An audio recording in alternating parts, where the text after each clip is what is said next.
আমরা যখন পুলিশকে একটা কাজ করতে দিচ্ছি কিন্তু বাজেট দিচ্ছি না, পুলিশে একটা কালচার প্রচলিত রয়েছে, সেটা হচ্ছে ম্যানেজ করে নাও। মাননীয় স্পিকার, পুলিশ সংস্কার নিয়ে যখন আমরা কথা বলি বা পুলিশের যে বিষয়গুলো, তৃণমূলের কিছু পুলিশের অনেক সমস্যা রয়েছে ইনস্ট্রুমেন্টাল। যেমন পুলিশকে যখন তদন্ত করতে পাঠানো হয়, ওই তদন্তের খরচ কিন্তু থানা থেকে দেওয়া হয় না, আর যেটা দেওয়া হয় সেটা কিন্তু অপ্রতুল।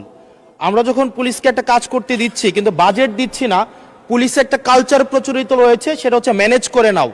এই ম্যানেজ করতে গিয়ে দেখা যায় পুলিশ দুর্নীতির বিভিন্ন কাজে তারা কনভেনশনালি জড়িয়ে পড়ে।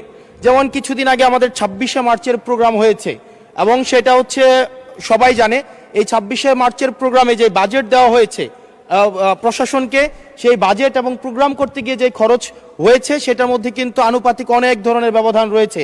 তখন যে কাজটা করতে হয়, পুলিশ ব্যবসায়ী থেকে তারপর হচ্ছে তার এলাকার বিভিন্ন প্রতিষ্ঠিত মানুষ থেকে কিন্তু অর্থ উঠাতে হয়। আমার মাননীয় স্বরাষ্ট্রমন্ত্রীর কাছে প্রশ্নটি হচ্ছে, এই যে পুলিশের যথাযথ বাজেট দেওয়া হবে কিনা, যাতে করে তাদের যে রুটিন ডেইলি অ্যাক্টিভিটিগুলো রয়েছে সেই ডেইলি অ্যাক্টিভিটিগুলো যথাযথভাবে তারা পরিচালনা করতে পারে, এবং তাদেরকে যেন ম্যানেজ করে নাও কালচারে যেন না যেতে হয়, এবং কোনো ধরনের দুর্নীতিতে যেন তাদেরকে যুক্ত না হতে হয়। ধন্যবাদ।